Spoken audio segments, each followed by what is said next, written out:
This original WSRE presentation is made possible by viewers like you. Thank you.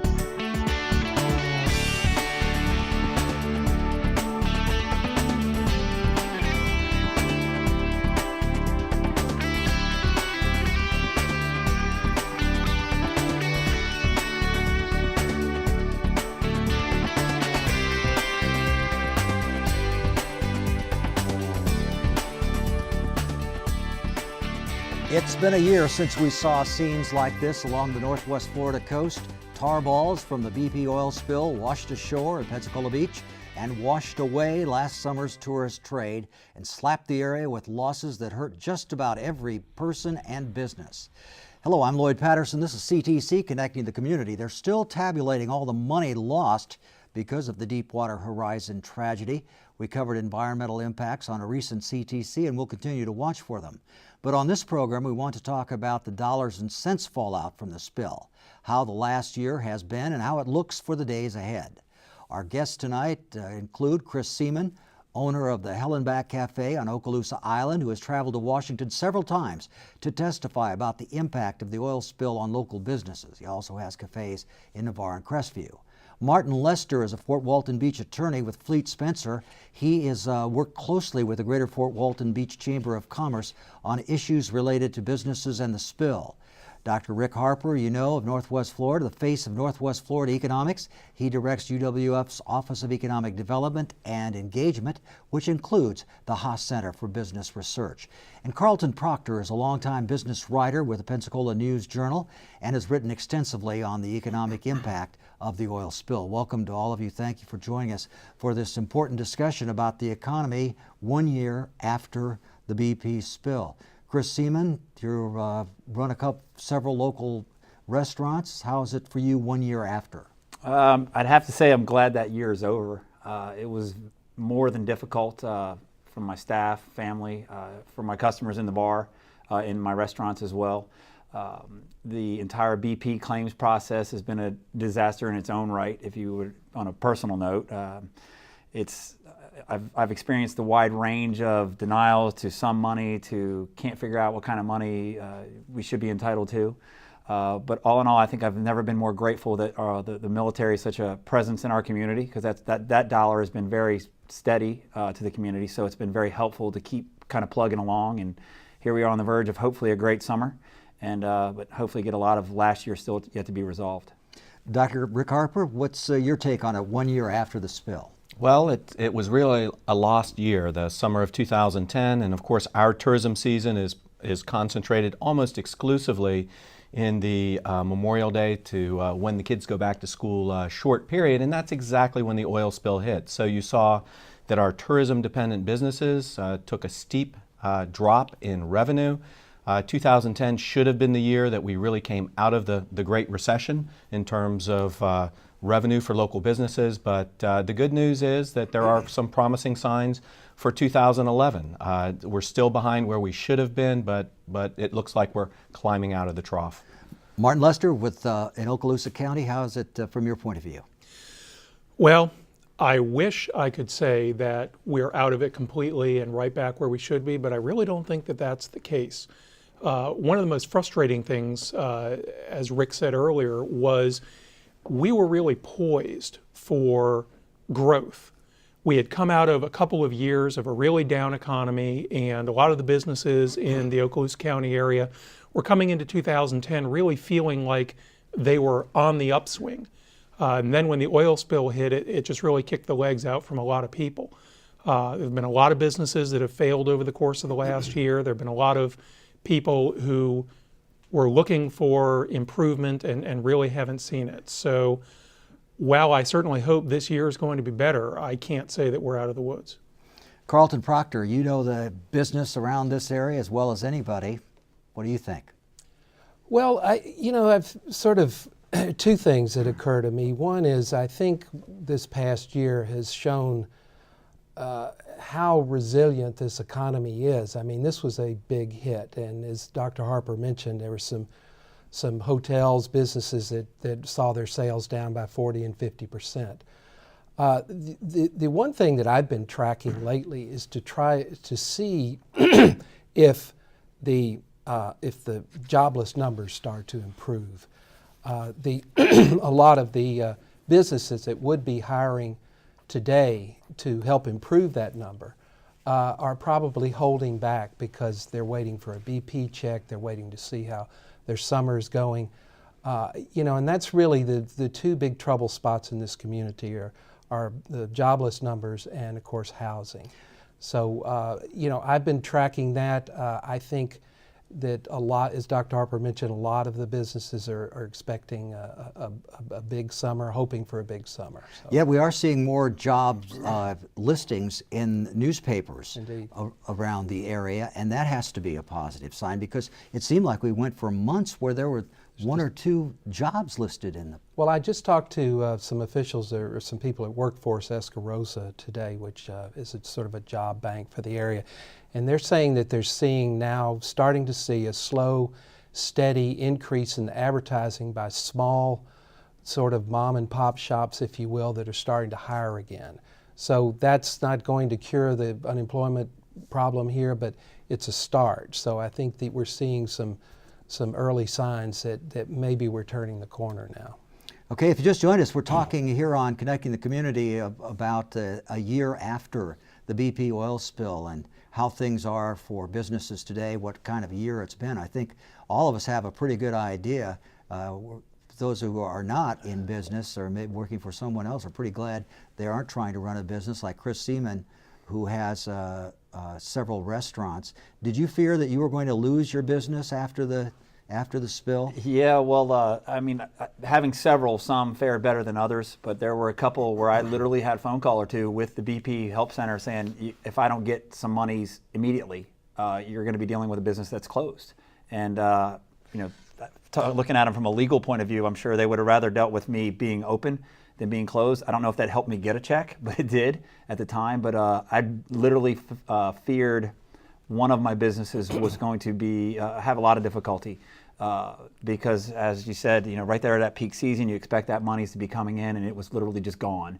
And when you're expecting to buy equipment or expecting to open another place or just to make payments that you have to make, and that's gone, it really made it tough, particularly when we got to about November.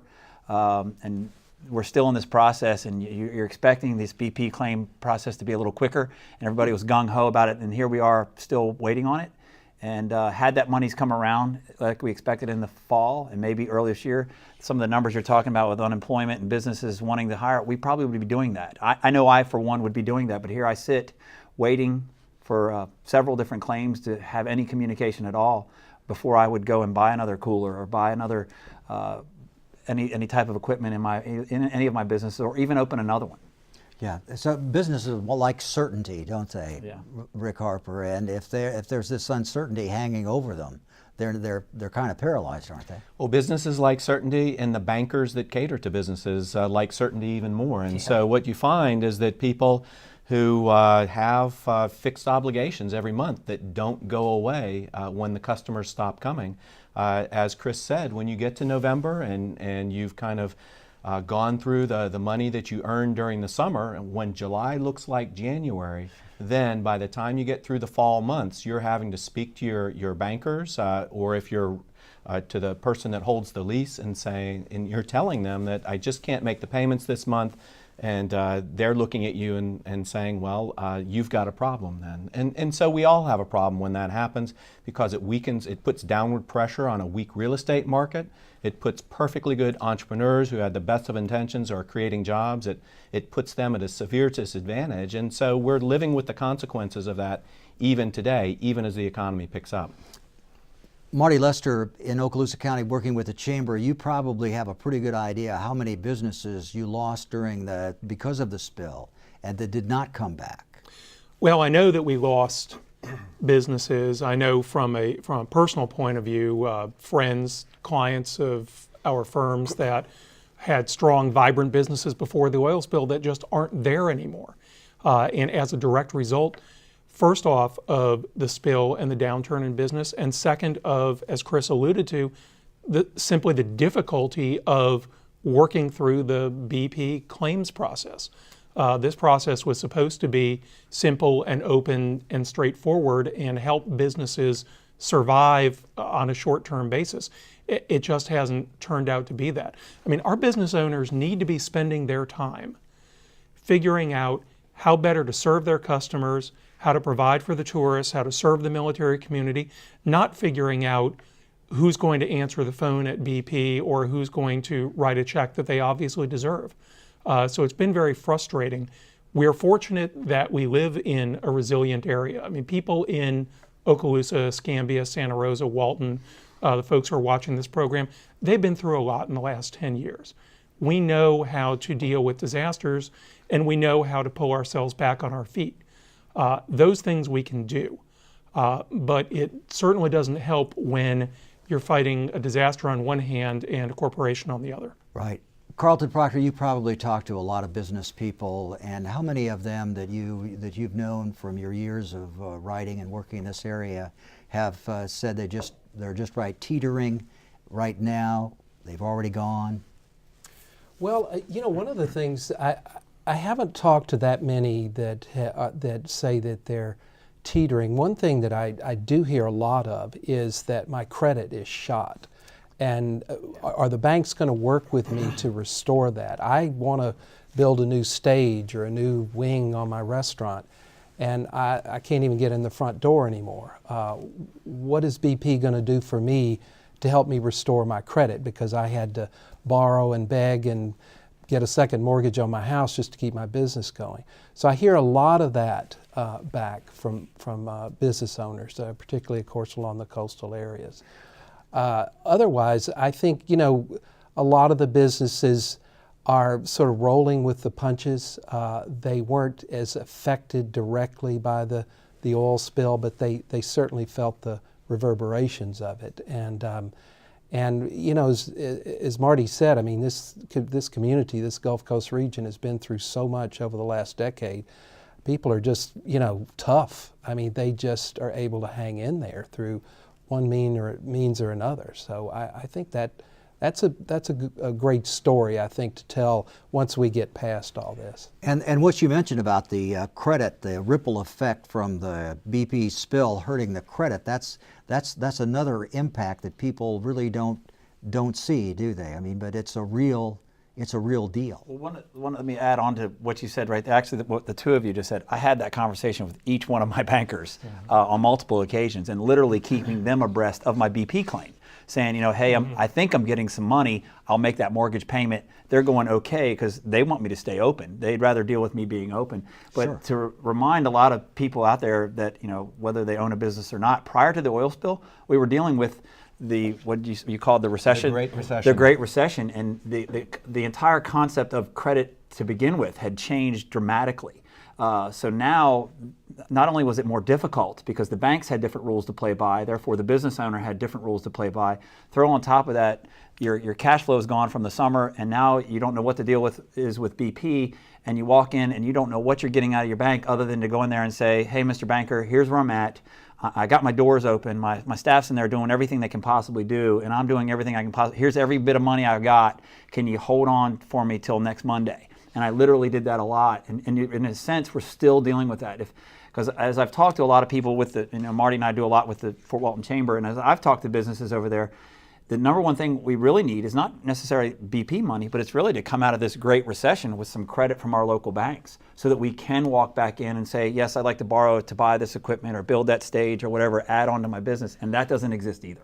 Talk about your perfect storm, because the credit would be tight under any circumstances, wouldn't it, Rick Harper? That's the way things are today. I mean, It the would. borrowing standards. As you look at the property values, the owner of the building that Chris is in, you may own it yourself or you may lease it, but when that owner goes to the bank to get a refinance, and most business loans on property are going to be 5-year loans, and so you go in and the value of your property that you occupy is only 50% of what it was 5 years ago, even though you've been making your payments continuously, even though you're still potentially a good credit risk. They're looking at lending standards. They're going to have to come back to you and say, well, we know you thought you had $2 million equity in this building, but you're actually going to have to come up with $600,000 cash in order to refinance. And that's just a very tough scenario for any business to deal with. That's a consequence of the Great Recession. Lester, Carlton? Well, Rick's right. And it's not. You've got the impact of the BP oil spill on one side of the banks, and then the FDIC are breathing down the necks of a lot of them that are just very marginalized right now with their capital. So it's a very difficult situation, and for a business to try to go in these days and get money, even if we'd never had the BP oil spill, we'd still be having some of these issues with the depreciation of property values, which just started in a free fall in probably late 06, Rick, early 07. Sure. And everybody keeps thinking we're at the bottom, and then another leg comes out from underneath, and we go down another notch. So it can only go down to zero. So I don't know where the end of it is. Marty, Lester? Well, I agree. And, it's difficult running a business, being an entrepreneur under the best of circumstances. And it's made even harder when you have the general economic downturn on one side, and just when you're starting to see the light from that, something that you can't control that takes away your customer base, takes away your livelihood. One of the more frustrating things, at least that I saw, was that some businesses who in 2010, just before the oil spill, were starting to invest in expansion. They were starting to invest in their physical plant because they saw themselves coming out of it. And so they then got caught. Suddenly they had just borrowed money to build onto property or to expand and had no way to make it up. It's unfortunate. In this community, you hope that everybody always looks on the bright side and looks for things to get better. Sometimes you have to have somewhat of a short memory to get over all of the various disasters we have here. Yeah. But I hope that we don't forget what it was that got everybody to this point, so that we don't have the same problems happen again. Well, we also want to get some perspectives from the front lines. WSRE's Jill Hubbs and photographer Ted King recently visited the beach to check things out.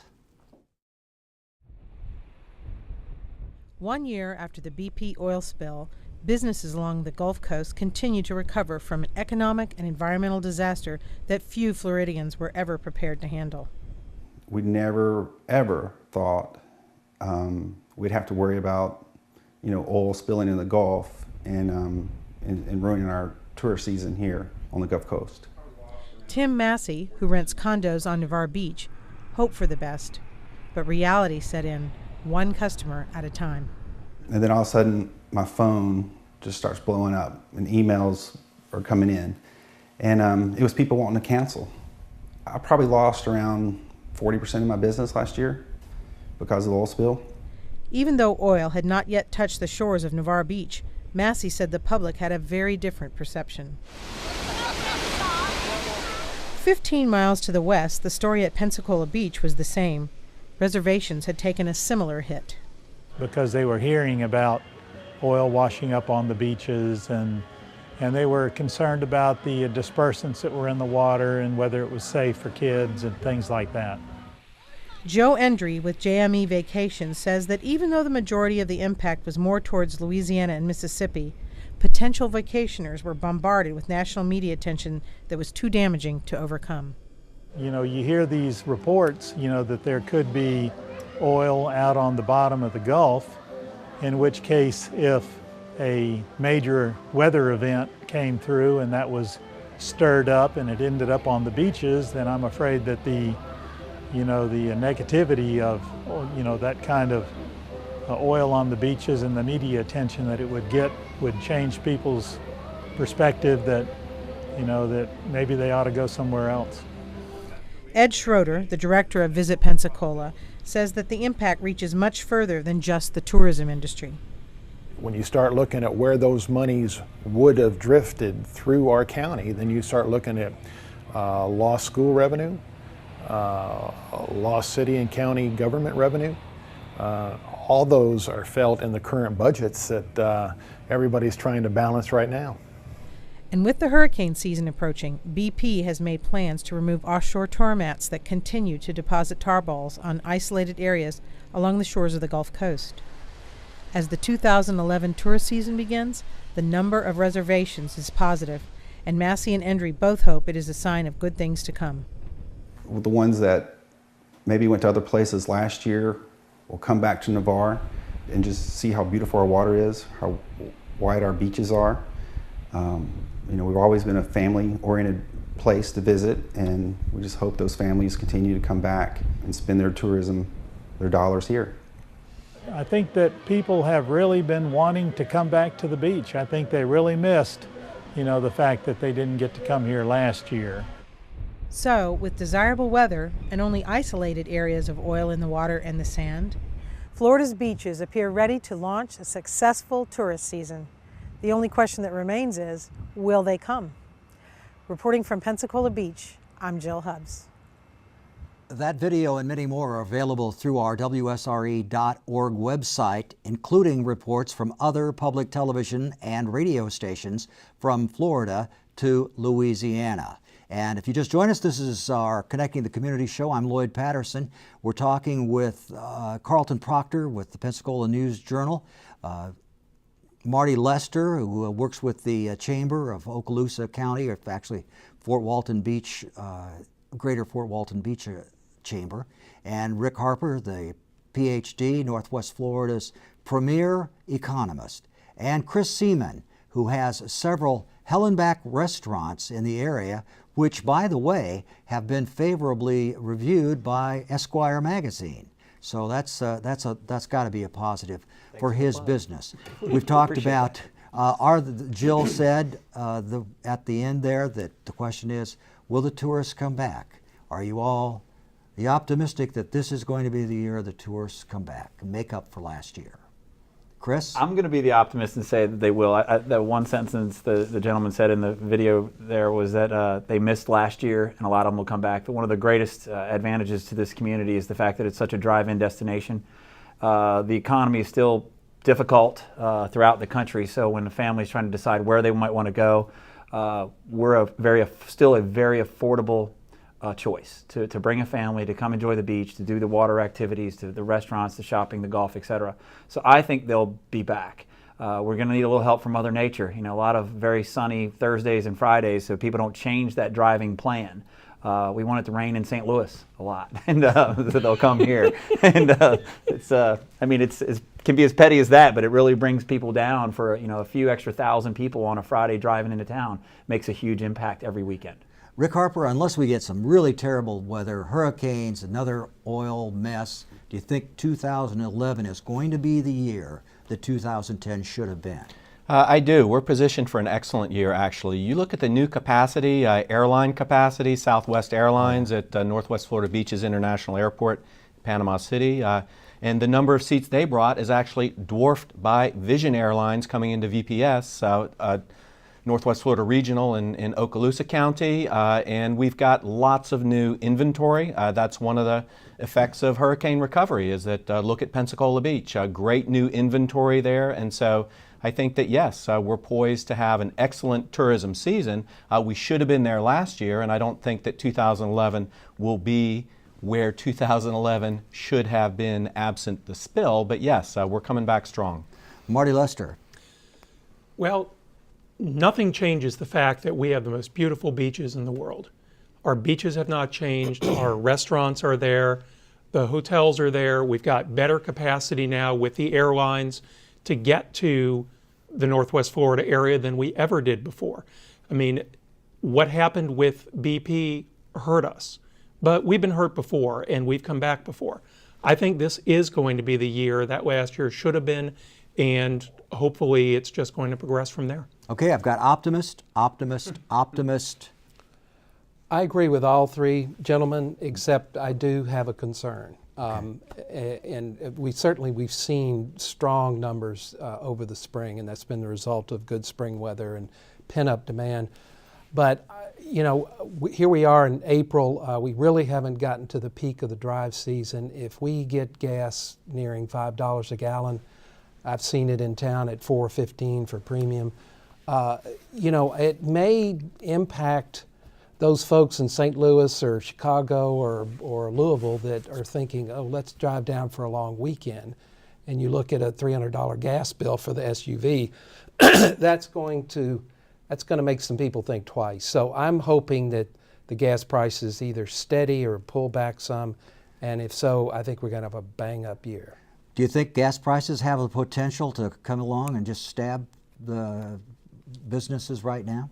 Sure they do. If you look at the effect of higher gas prices on consumer budgets, each dollar increase in Brent crude per barrel, 42 gallons per barrel, that's 2.5, 3 cents at the pump. And so if we see gas prices go much higher, then that will cut into the consumer discretionary spending. And one of the places people cut back on is vacation. However, having said that, it's clear that jet fuel and airline ticket prices would go up even more. So that really cuts both ways. Higher gas prices make us look cheaper to fly to destinations, relative to fly to destinations, but it hurts tourism overall. Chris? It'll definitely affect the decision if the price to fill your SUV is $100 more on each trip. But I think also when you get here, because there's so much business supply side, so to speak, the prices on your condo, the prices on the restaurants, the deals that are out there would certainly offset that. If a smart shopper that's looking to come on a vacation somewhere would probably find some fantastic deals on the internet and things that would then help them get here and maybe offset a little bit of the price of that fuel. So it would certainly kind of balance it out. Are businesses taking this into account and running more promotions? Well, I'm hoping that the recent the $30 million that was BP granted the 7 counties in West Florida, that they'll use some of that money to promote that very idea that Chris mentioned about, yes, maybe not mentioning gas prices, but just saying, we've got some real bargains down here, and your dollar's going to go farther along the Gulf Coast than just about anywhere else. So come on down, we're ready. Marty Lester, you seen that in Okaloosa County? I think we will. Obviously, gas prices are a concern. It'll cost a few more dollars in the tank to get here than it would have, but once you're here, like you said, your dollar's going to go a lot farther, and you're going to have more available here than you would for that same price anywhere else.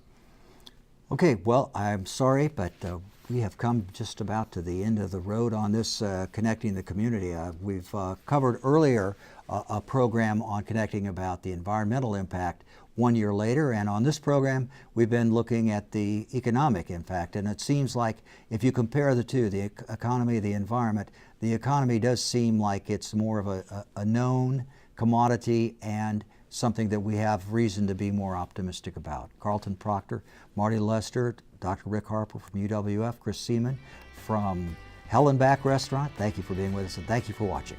Good day.